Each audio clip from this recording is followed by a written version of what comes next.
todos, esta é mais uma aula do componente curricular Meteorologia e Climatologia da Universidade Federal do Sul da Bahia. Meu nome é João Batista e sou o professor desse componente. Na aula de hoje, a gente vai falar um pouquinho sobre precipitação. Então, o que é a precipitação? Então, a gente define precipitação como toda a água proveniente do meio atmosférico que atinge a superfície terrestre, podendo ser neblina, chuva, granizo, orvalho, geada, neve e outras diferentes formas de precipitação. A disponibilidade da precipitação ela chega a ser um fator muito importante para quantificar a quantidade de água que você vai ter numa bacia hidrográfica. E essa quantidade de água vai ser necessária para irrigação em culturas agrícolas, abastecimento doméstico das casas e uso industrial. Nas regiões tropicais, a chuva, ou a precipitação pluvial, como é mais conhecida, ou seja, a chuva é mais conhecida como a precipitação pluvial é mais conhecida como chuva, é a principal forma que nós temos aqui de precipitação da água e é o maior volume nas regiões tropicais. Nas regiões temperadas, por exemplo, a principal fonte de precipitação, muitas vezes, é a neve ou derretimento de neve. Então, no ciclo hidrológico, como nós temos? Nós temos a evaporação das águas, tanto de oceanos quanto de lagoas, a evaporação da água no solo, porque o solo também evapora a água, na superfície terrestre evaporando, e a transpiração das plantas. Essa grande quantidade de água sobe para a minha atmosfera terrestre, subindo na minha atmosfera terrestre aqui, ela vai fazer o processo de condensação, ou seja, esse grande vapor de água, essa umidade, ela começa a se condensar, principalmente por um fenômeno chamado coalência, que, ou seja, as gotas se atraem, formam gotas maiores de água. Lembrando que esse processo de subida da umidade aqui tem muito a ver com a redução da pressão, ou seja, a pressão sobe ali no processo de convergência ali, do ar subindo essa grande quantidade de água. O aquecimento do ar também é outro processo, subindo essa grande quantidade aqui. E além de subir a água, ela também transporta calor nisso daqui. Lembra das aulas de temperatura? Então, ela vai fazer o aquecimento das camadas mais superiores da atmosfera. Então, essa água condensando na atmosfera terrestre, ela pode ser armazenada na forma de água e gelo aqui, em locais principalmente de clima temperado e clima ártico. Tendo essa precipitação, ou seja, se tem a gota de água ela está mais pesada que a resistência do ar, que o ar consegue suportar, ela começa a precipitar. Por isso que a gente chama de precipitação. Então, precipitando, ela vai entrar aqui na primeira parte, que vai ser a interceptação da minha vegetação, ou seja, a vegetação vai interceptar essa gotícula de água, por isso que é importante a vegetação, ela impede esse grande impacto da gota d'água no solo, diretamente no solo, evitando o processo de selamento superficial, que é entupimento dos poros, e dificultação na infiltração da água. Passada essa etapa, a água começa a infiltrar, ela pode infiltrar para camadas mais subterrâneas, fazendo armazenamento subterrâneo, fazendo o que a gente chama de aquífero confinado, Erroneamente o pessoal chama de poço artesiano, Poço artesiano é todo o poço que você fura do aquífero confinado, que tem a pressão superior à pressão atmosférica. Aquífero confinado, quando é poço artesiano, a água jorra. Perfurou o poço, a água jorra igual petróleo. E aqui nós temos também, quando o escoamento é mais superficial, a infiltração é mais superficial, ela vai fazer o que nós chamamos de lençol freático, nos aquíferos mais superiores, Então, quando um lençol freático atinge a superfície terrestre, nós chamamos de nascente. Se a infiltração, que a água da precipitação cai no solo, a infiltração não dá conta, ou seja, o solo não consegue infiltrar toda a água, nós falamos que tem formação de escoamento superficial. Esse escoamento superficial, comumente chamado de enxurrada, ele vai causar grandes danos, né? Enchentes, né? Como a gente vimos ultimamente aqui no estado da Bahia. Também vai formar grandes processos erosivos, tá? Causando grandes danos. É sempre bom evitar o escoamento superficial em excesso, tá? Então, volta aqui e vai fazer novamente esse ciclo. Né? E qual que é o mecanismo de formação das precipitações? Né? A umidade na atmosfera é um elemento básico. Né? Além de transportar, ela vai fazer o transporte, ela vai transportar água, né? A umidade é uma forma de transportar água, ela vai transportar calor também na atmosfera, isso é muito importante, tá? Então, ela sempre é um mecanismo de resfriamento de ar, a presença de núcleos higroscópicos, favorece, né, a formação da precipitação. Então, não adianta o ar somente subir muito quente e úmido para a atmosfera terrestre se não tiver presença de mecanismos de resfriamentos, né, ou presença de núcleos higroscópicos para a formação de condensação das gotículas. Por isso algumas vezes o dia está muito quente, né, mas não consegue formar chuva, né, ou aqueles dias, vários dias quentes, porque não tem um mecanismo de resfriamento dessa umidade que está subindo. Ou não tem quantidade de umidade subindo naquele momento. Né? A partir de um nível que tem condições favoráveis, né, para essas gotículas ou núcleos higroscópicos de água se formarem, né, ou seja, tem que ter condições favoráveis, elas começam a fazer formação grande de gotículas que tornam mais pesadas que o ar. Então ela começa a precipitar. Então o ar úmido nas camadas mais baixas da atmosfera é aquecido. Né? Então vamos lá, voltando. Então ele se aquece, o ar úmido, e ele acaba subindo na minha atmosfera terrestre, esse ar úmido aqui. Né? Então ele sobe esse ar úmido e quente, ele sobe, né? E ele se expande, se resfria na razão de 1 grau para cada 100 metros que atinge a atmosfera terrestre. Né? Então, à medida que ele vai subindo, ele vai se resfriando. Resfriando, ele fica mais fácil para a formação de condensação, lembrando a aula de umidade aí, né? Quanto mais baixa a temperatura, menor a capacidade do ar de reter água.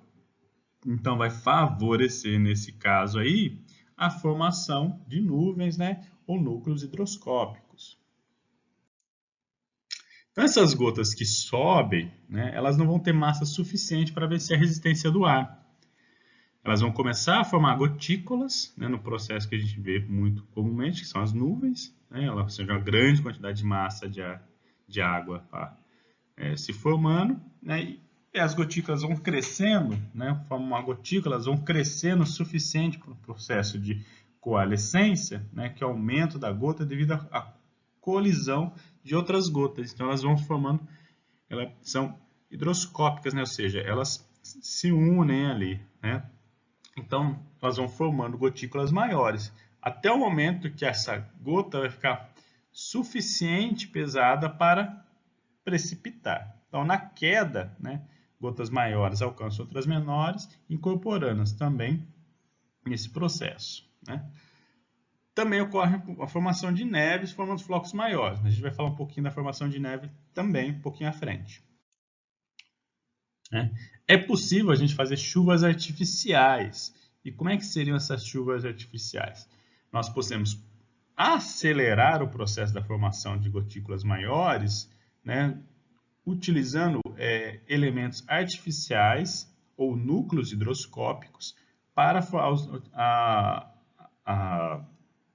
ajudar a formação, né, de grandes gotículas de água. Né? Comumente são usados o quê? Iodeto de prata, cloreto de sódio, né, como os núcleos de condensação. Tem que ficar um pouco preocupado só com o excesso de uso de cloreto de sódio, porque senão vai fazer uma chuva que tem uma grande quantidade de sais, o que para a agricultura é ruim. Tá? Então, tomar cuidado no uso indiscriminado disso daí. Além de ser um processo caro, porque você vai ter que utilizar isso aí, né? Utilizar um avião para passar nas nuvens e jogando esses núcleos higroscópicos. Então, quais são os tipos de precipitação? Primeiro tipo de precipitação mais comumente para a gente é a chuva, são as precipitação de partículas na água, formação no estado líquido, com diâmetro mínimo de 5,5 milímetros, em velocidade de queda de 3 metros por segundo. Então, como é que é a chuva? Ela inicia-se no nível de condensação e se prolonga até a temperatura de menos 12 graus. Mas menos 12 graus não formaria gelo? Lembrando que menos 12 graus nós estamos acima da camada da atmosfera. Então, à medida que a gente sobe na atmosfera terrestre, um processo que ocorre, lembrando de vocês, a pressão vai diminuir. Se a pressão diminui, nesse caso aqui, o ponto de condensação da água também diminui. A água não vai virar formação de gelo nesse caso, porque a pressão é mais baixa lá em cima, então o ponto de resfriamento da água ela é menor. Então, ela, na subida da água nas camadas mais superiores da atmosfera, vai ter um estágio de formação das gotículas favorecer tanto pela queda de temperatura quanto pela queda de pressão. Esse resfriamento pela queda de pressão, nós falamos que é adiabático, que é o processo lá quando você usa o desodorante spray, e aperta o envoltório do desodorante fica frio, então porque está tendo resfriamento por queda de pressão. Então as gotículas elas vão começar a se formar, elas não vão se solidificar, e a partir do momento que tiver uma grande quantidade de água, ele vai começar a precipitar essa água aí, e vai permanecer no estado líquido. Outro tipo de precipitação muito comum é o chuvisco, aquela chuvinha bem fina, O que vai diferenciar ele da chuva é o tamanho das gotas. Vai ser gotas muito pequenas e a velocidade de queda ela passa a ser um pouco menor também, E elas principalmente são nuvens de chuvisco, nuvens de baixa altitude, do tipo Strauss aqui. Outro tipo de precipitação é o granizo, Granizo é a precipitação de grãos redondos de gelo, É a precipitação de gelo. Ela pode ocorrer em locais de clima tropical? Sim, geralmente ocorre em locais de clima tropical. Por que ocorre a formação de granizo? No processo de subida da umidade terrestre, da umidade para as camadas mais superiores da minha atmosfera, Então, nesse processo de subida aqui, num dia muito quente ou essa subida muito rápida, e ela se encontra, passa um estado, ela sobe muito rápido e nas camadas mais superiores da minha atmosfera, nós temos um processo de um resfriamento muito rápido, uma temperatura muito baixa ou uma massa de ar fria, nas camadas superiores da atmosfera, então esse resfriamento é muito rápido, então esse resfriamento muito rápido, essas pequenas gotículas de água, elas vão ser resfriadas e formar pequenos cristais de gelo. Então, formando essas pequenos cristais de gelo, então geralmente granizo, chuva de granizo ocorre em dias muito quentes, onde a precipitação, a umidade do ar sobe muito rápido para a atmosfera terrestre, resfria muito rápido e em uma baixa temperatura, formando cristais de gelo, chovendo gelo. Detalhe, se o dia também estiver muito quente, na própria queda desse gelo, ele pode derreter e só formar precipitação por chuva mesmo. É um processo comum que ocorre. Outro tipo de precipitação é a saraivada. Ela vai ser muito confundida com granizo, porque ela vai formar pequenos cristais de gelo também. Só que diferente da formação de granizo, ou seja, você tem a subida dessa grande umidade nas camadas mais superiores da minha atmosfera, né? Só que o processo também é muito parecido com a precipitação na forma de chuva, ou seja, ela sobe, ela é resfriada, né, forma as gotículas de água. No momento que ela vai cair, ou seja, essa chuva cai, pode ser ela passe por uma camada mais fria da minha atmosfera terrestre, né? Ou seja, uma massa de ar fria, tá? E ela passa a ser, comumente aqui, ela vai ser resfriada e vai ser congelada. Então, a partir do momento ela vai cair aqui na formação de pequenas gotículas de gelo aqui. Então, muito comum, tá? Principalmente ocorre esse tipo de chuva, né? Esse tipo de precipitação, quando tem nuvens do tipo cumulonimbus, né? Que são nuvens grandes, né? Extensas na vertical, e elas têm temperaturas mais baixas, isso daí, ou seja, o ponto de congelamento ela passa, né? Passando por massas de ar frias nesse processo aqui, formando gotículas de gelo aqui também. Um processo também muito parecido, né? Ou seja, se chover saraivada e granizo, vai ser muito confundido, porque as duas vão chover pequenos cristais de gelo aí. Outro tipo de precipitação é a neve. A neve, diferente, né, da formação de granizo e da saraivada, tá? Você tem a subida da sua umidade na atmosfera terrestre, né? Só que a neve ocorre sempre em locais de temperaturas muito baixas, ou seja, de clima temperado a clima ártico.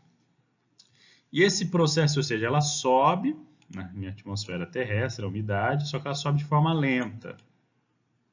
Subiu de forma lenta, ela também vai ser resfriada de forma lenta também e progressiva, formando pequenos cristais de gelo que vão se juntando, né?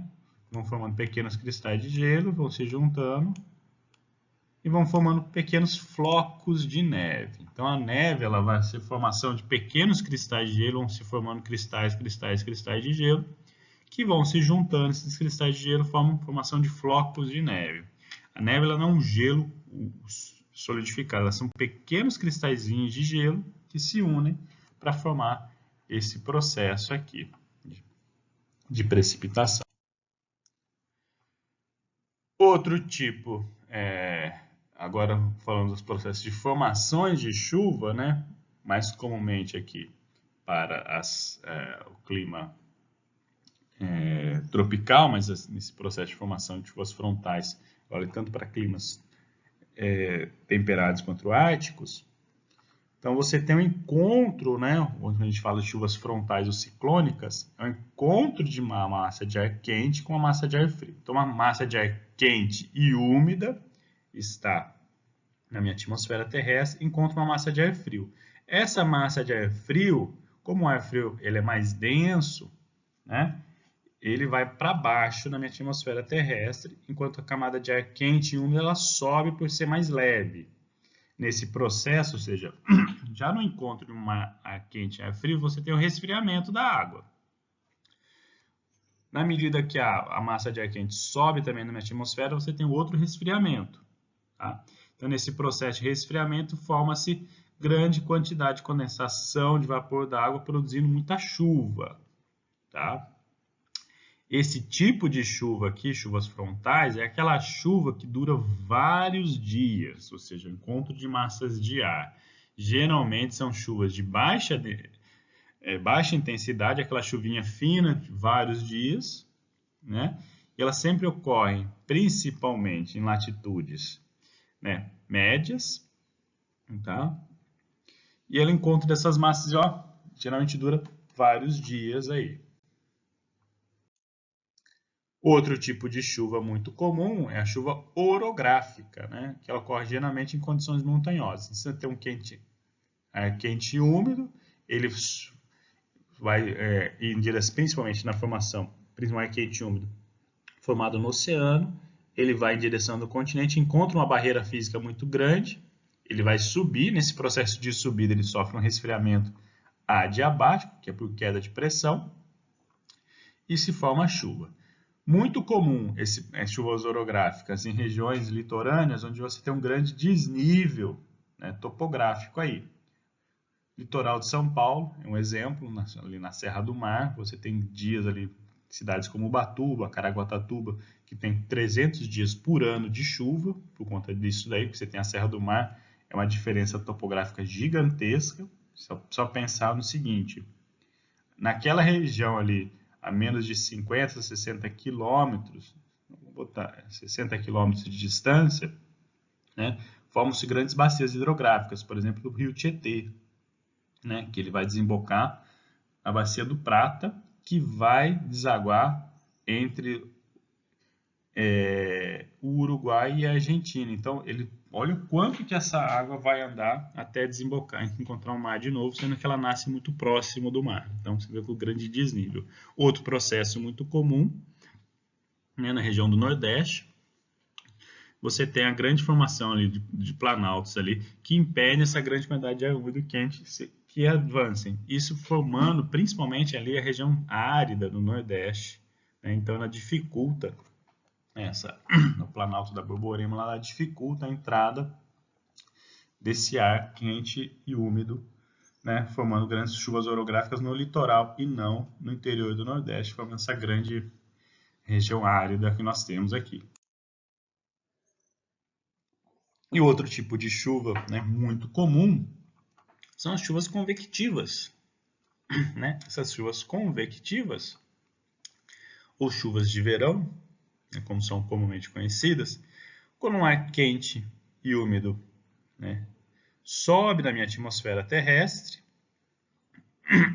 subiu na atmosfera terrestre, muito rápido, ele resfria muito rápido e chove. Muito comum, né, em regiões equatoriais, regiões de sempre clima tropical, é aquela chuva muito quente o dia, né? O ar está muito quente o dia, sobe muita precipitação, sobe muita umidade, resfria muito rápido, chove. Esse é um grande tipo de chuva para ocorrer, chuva de granizo também. Geralmente elas são chuvas de grande intensidade, curta duração, ou seja, aquela pancada de chuva, né?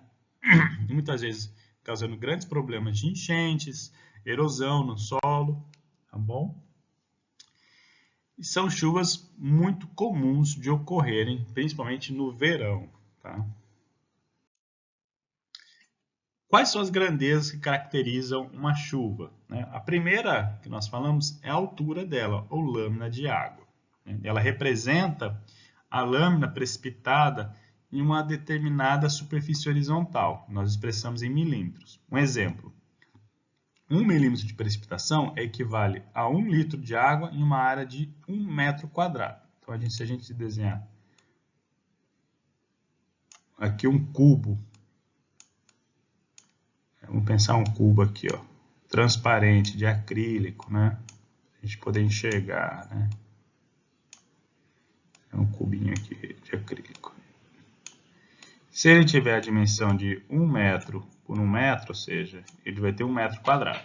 Se eu jogar 1 litro de água aqui, ele vai fazer uma superfície líquida aqui, se eu jogar 1 litro de água, vai fazer uma superfície líquida aqui. Essa altura que ele vai fazer aqui vai ser de 1 milímetro. Se eu jogar 2 litros de água aqui, vai fazer uma altura de 2 milímetros. Né? Então, ele vai fazer, por isso que a gente chama de altura de precipitação lâmina, expressas em milímetros.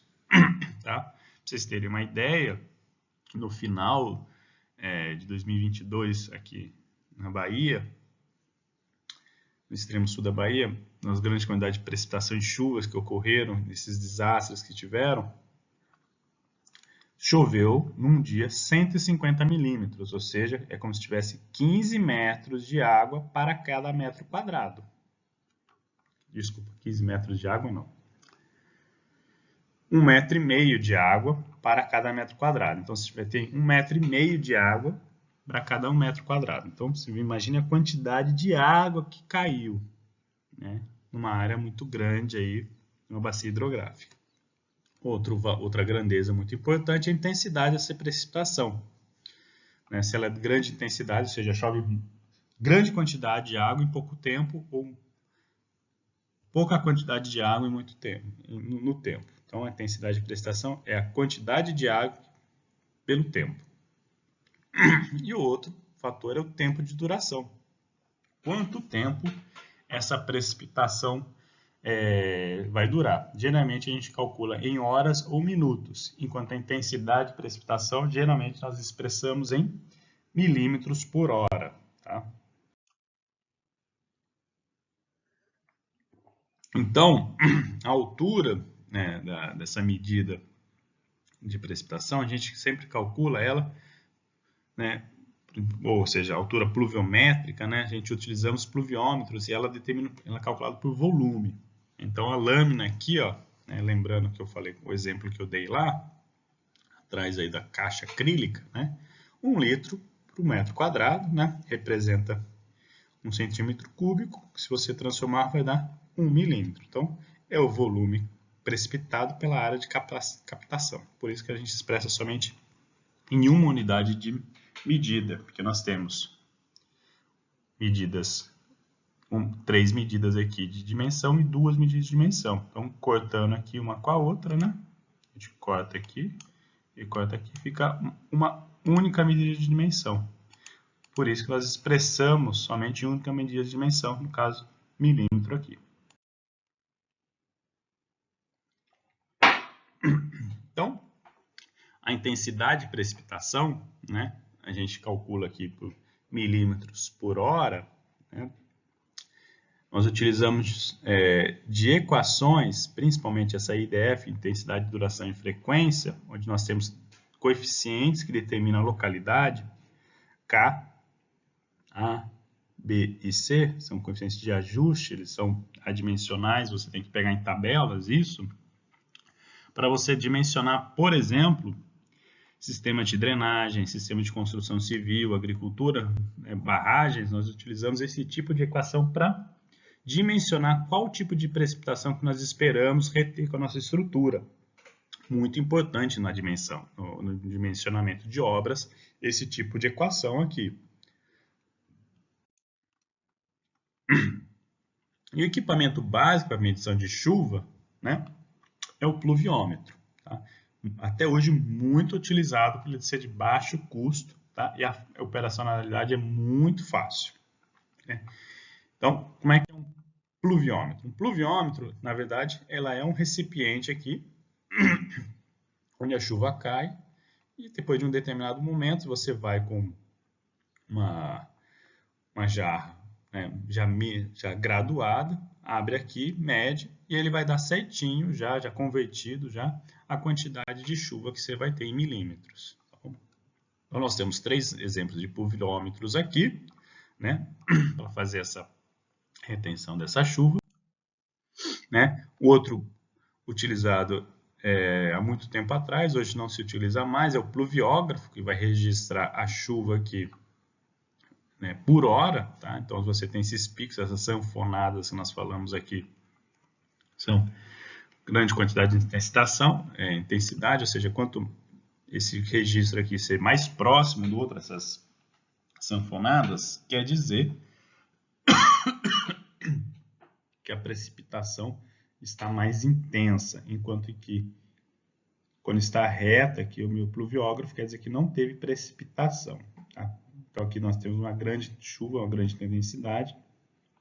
Aqui a intensidade já foi menor, já porque a sanfonada foi menor. Então, e as instalações desse aparelho? Geralmente a gente instala esse aparelho a 1,5 metro de altura, devendo ser uma área nivelada e livre ao redor. Tá? Geralmente nós coletamos todos os dias às 7 horas da manhã, né?